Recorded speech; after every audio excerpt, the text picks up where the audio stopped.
রাসূল সাহাবী হযরত আব্দুল্লাহ চাচার সামনে গিয়ে দাঁড়িয়ে গেলেন, চাচার কাছে চলে গেলেন, চাচার সামনে চলে গেলেন। চাচা যান, আপনি কি মুসলমান হবেন? আপনি কি কলেমা শরীফ পড়ে নেবেন? চাচা রাগান্বিত হয়ে গেলেন। চাচা রাগান্বিত হয়ে জানিয়ে দিয়ে, এই আব্দুল্লাহ, তুই কি বলিস, তুই কি জানিস? হযরত আব্দুল্লাহ ভয় খেলেন না।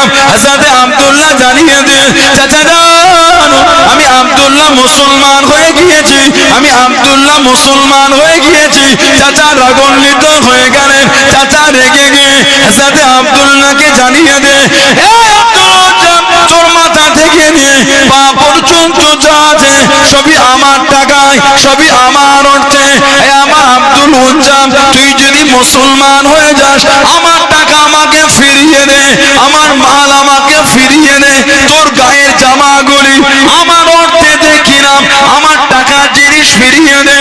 ও জমাকে আল্লাহ রাসূলের সাহাবী হযরত আব্দুল্লাহ একটা একটা করে কাপড় খুলতে খুলতে উলঙ্গ হয়ে গেলেন, ল্যাংটা হয়ে গেলেন, বস্ত্রহীন হয়ে গেলেন। শরীরে কাপড় বলে কিচ্ছু নাই, শরীরে বস্ত্র বলে কিচ্ছু নাই। কাঁদতে কাঁদতে মায়ের কাছে দাঁড়িয়ে গেলেন, আম্মা জান, একটা চাদর আমাকে দেবেন, একটা কাপড় আমাকে দেবেন, একটা বস্ত্র কি আমাকে দেবেন?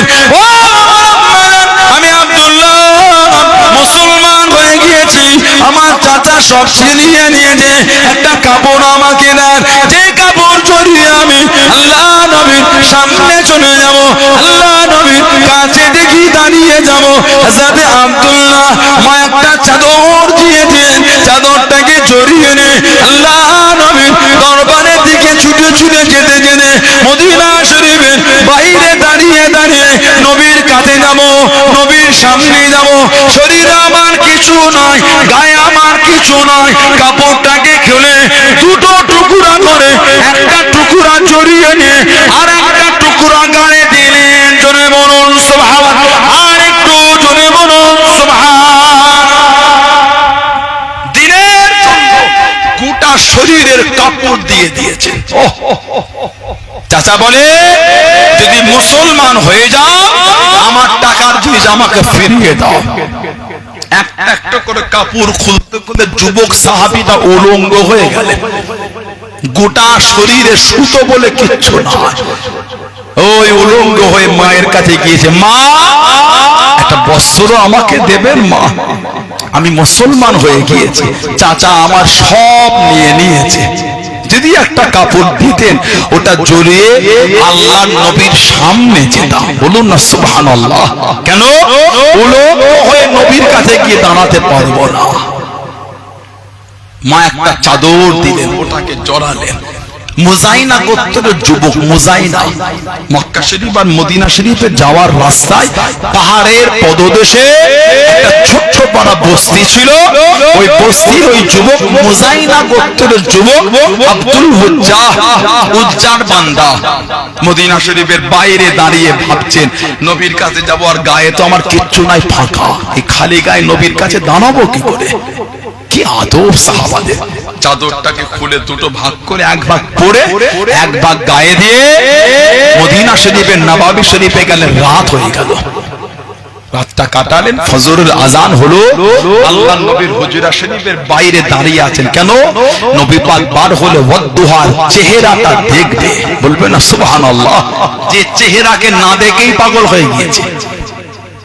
নবীর একটা সাহাবী ছিলেন হযরত মুসআব বিন উমাইর। হযরত মুসআব বিন উমাইর রাদিয়াল্লাহু তাআলা আনহু। মুসআব বিন উমাইর জানার চর্চা শুধু আরব নয়, আরবের বাইরেও ছিল। যেই জামাটা জীবনে একবার গায়ে দিয়েছে, একবার, দ্বিতীয়বার ওই জামাটা আর গায়ে কোনোদিন দেয়নি। এত ধনী ঘরের ছেলে হযরত মুসআব বিন উমাইর রাদিয়াল্লাহু তাআলা, জানাকে আমার নবী পাকের মতন দেখতে ছিল। জোরে বলবেন সুবহানাল্লাহ। এক লম্হার জন্য আমার রাসূলকে দেখে ফেলেছেন। এক লম্হা, একবার। ওই একবার দেখে নবীর প্রেমে দিওয়ানা হয়ে ঈমানের কালিমা পড়ে মুসলমান হয়ে গেলেন। জোরে বলুন না সুবহানাল্লাহ। হযরতে মুসআব বিন উমাইর যে রাস্তা দিয়ে হেঁটে যেতেন, ওনাকে না দেখলে ওই রাস্তা দিয়ে একটু পরে কেউ গেলে দাঁড়িয়ে বলতো মুসআব বিন উমাইর গিয়েছে। কেন? যে খুশবুটা উনি মাখতেন, মক্কা শরীফে অত দামি খুশবু কেউ মাখতো না। মুসআব বিন উমাইর মায়ের কাছে গিয়ে বলে, মা আমি মুসলমান হয়ে গেছি। মা একটু রাগান্বিত। মুসআব বিন উমাইর হুজুর বললাম, মা আপনি আমার মা, আপনার জন্য আমার মনটা কাঁদে, তবে আমি ঈমানের কালেমা ছাড়তে পারবো না। কিতাব এসেছে যেই ছেলে জীবনে যেই জামাটা একবার পরেছে দ্বিতীয়বার পরেনি, সব ওনার শরীর থেকে ছিনিয়ে নেওয়া হলো, অর্থ মাল পত্র নিয়ে নেওয়া হলো। ছিঁড়া ফাটা একটা চাদর গায়ে জড়িয়ে ঘুরতেন, চুলটা উস্কো খুস্কো, জামা ফাটা ছিঁড়া, ওটা পরে ঘুরে ঘুরে বেড়াতেন। আল্লাহ রাসূল যখন নবাবে শরীফে বসে ওয়াজ করতেন, হযরত মুসআব বিন উমাইর হেঁটে হেঁটে গেলে নবী পাক উনাকে দেখলেই কেঁদে ফেলতেন। আল্লাহর রাসূল উনাকে দেখলেই কাঁদতেন। নবী পাকের নূরের চক্ষু থেকে টপ টপ করে খালি পানি গড়াতো। সাহাবারা বলতেন, হুজুর কেন কাঁদছেন আপনি? নবী পাক কেঁদে কেঁদে বলতেন, আমার মুসআবকে একটু দেখো। আমি নবী মুসআবের ইসলাম কবুলের আগের জীবনটাও দেখেছি। যেই জামাটা একবার পরেছে দ্বিতীয়বার আর গায়ে দেয়। আজকে আমার মুসআবকে দেখো, আল্লাহ আল্লাহর রাসূলকে এত ভালোবেসেছে, ছিঁড়া ফাটা জামা পরে ঘুরছে। আমার মুসআব বিন উমাইর এত ভালোবেসেছে, সেই জীবনের সব সুখ শান্তি ফেলে দিয়ে এই কষ্টের জীবন হলো, এতেই সে আনন্দিত হয়ে ঘুরে বেড়াচ্ছে। জোরে বলবেন না সুবহানাল্লাহ। হযরতে আব্দুল্লাহ ফজরের নামাজ আমার নবীর পিছনে পড়লেন, নবাবে শরীফে রাসূল ঘুরে বসলেন। আল্লাহর নবী ওনার দিকে তাকিয়ে বলে, কে বাবা, তোমাকে তো আগে দেখিনি। হুজুর আমি মুসলমান হয়েছি হুজুর। নবীর কাছে এসে কলেমা শরীফ বললেন। আল্লাহ নবী বলে, কি নাম? বলে, হুজুর আমার নাম হলো আব্দুল উজ্জা। নবী বলে, তোমার নাম আব্দুল উজ্জা তো হবে না, উজ্জার বান্দা তো তুমি না, তোমার নাম আজ থেকে আমি নবী দিয়ে দিলাম আব্দুল্লাহ, তুমি হলে আল্লাহর বান্দা। বলেন না সুবহানাল্লাহ। আল্লাহ নবী ওনাকে আসহাবে সুফার মধ্যে নিয়ে দিলেন। আসহাবে সুফা গরিব গরিব নবী পাকের সাহাবা, ঘর ছিল না, বাড়ি ছিল না, কিছুই ছিল না। জামাগুলি এত ছিঁড়া ফাটা জামা গায়ে দিতেন। আহা, কিতাব এসেছে নবী পাক যখন ওনাদের সামনে যেতেন, ওনারা জামাগুলিকে ধরে টেনে রাখতেন, যাতে নবী পাকের সামনে জামাগুলি একটু বেশি উঠে গিয়ে নবী পাকের সাথে বিয়াদবি, জামাটা উঠে বেসতর নামাদের হয়ে যায়, নবী পাকের সামনে বিয়াদবি না হয়ে যায়। আসহাবে সুফা আল্লাহ নবীর হুজরা শরীফের সাথে একটা চাতান করে, আজও হাজিরা গিয়ে দেখেছেন, আজও আসহাবে সুফা ওখানে রাখা ওই চাতান যেখানে সাহাবারা বসতেন। আল্লাহ নবীর গরিব সাহাবা, নবী পাকের ঘরের সাথেই চাতান, নবী পাকের ঘরের সাথেই চাতান। আল্লাহ নবী সাহাবী হযরত আব্দুল্লাহ মুসলমান হয়ে গেলেন, যুবক সাহাবী।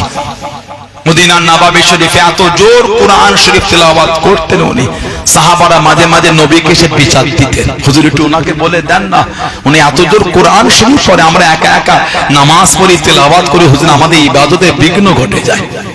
নবী পাক শুনেই আল্লাহ নবীর নূরের চক্ষু থেকে পানি টপকাচ্ছে, কাঁদছেন আর বলছেন, আমার আব্দুল্লাহকে মানা করো না, আমার আব্দুল্লাহ আল্লাহ আল্লাহর রাসূলের ভালোবাসায় সব ছেড়ে চলে এসেছে, একটা চাদর জড়িয়ে চলে এসেছে, আমার আব্দুল্লাহকে বাধা দিও না, ওকে ইতমিনানের সাথে আল্লাহ পাকের কোরআন শরীফটাকে তেলাওয়াত করতে দাও। জোরে বলুন না সুবহানাল্লাহ। উনি নবীর কাছে এসে বলেছিলেন, হুজুরের দোয়া করেন আমি যেন শহীদ হয়ে যাই। নবী দোয়া করেন, আল্লাহ আমার আব্দুল্লাহর রক্তটা কাফেরদের জন্য হারাম করে দেন। কাঁদছেন আর বলছেন, হুজুর কি চাইলাম আর কি দোয়া করলেন? নবী পাক বলেন, আব্দুল্লাহ কেউ যদি যুদ্ধের ময়দানে বার হয়ে ঘোড়ার পিঠ থেকে পড়ে মারা যায়, ওটাও শহীদ। কেউ যদি যুদ্ধে বার হয়ে জ্বর অসুস্থ হয়ে মারা যায়, ওটাও শহীদ। উনি অসুস্থতা হয়ে শহীদ হয়ে গেলেন। ইন্না লিল্লাহি ওয়া ইন্না ইলাইহি রাজিউন। জানাজা হয়ে গেল, দাফন হবে। উম্মতের মধ্যে জান্নাতের দুজনকে আল্লাহ আলা মাকাম দিন, হযরত আবু বকর, হযরত ওমর রাদিয়াল্লাহু তাআলা, এই দুজন ওনার লাশটা ধরে ধরে নিয়ে যাচ্ছে। যে নবীর কাছে গেল, আল্লাহ নবী বলে, আমার আব্দুল্লাহকে তো আমার কাছে আনো। নবী পাকের কাছে আনা হলো, নবী দেখছেন আল্লাহর নবী নিজেই হযরত আব্দুল্লাহর কবরে নেমে গেলেন। নবী নিজে হাতে ওনাকে কবরে নামিয়ে দাফন করছেন। সাহাবারা কাঁদছেন আর বলছে, হায় আফসোস, যদি ওই জায়গায় হযরত আব্দুল্লাহ না হয়ে যদি আমরা হতাম তাহলে আমাদের কবরও আল্লাহর রাসূল নেমে যেতেন। বললেন না সুবহানাল্লাহ। হযরতে নবী পাকের ফুফুতো ভাই জুবায়ের ইবনে আওয়াম আবু বকর সিদ্দিক ওনার পরের দিনই মুসলমান হয়েছে। দিনের জন্য খিদমত আল্লাহর রাসূল জুবায়ের, তুমি হলে ইসলামের মধ্যে প্রথম যে প্রকাশ্য তলোয়ারটা উত্তোলন করেছো। তোমার আগে ইসলামে প্রকাশ্য তলোয়ার কেউ তুলতে পারেনি। জোরে বলে।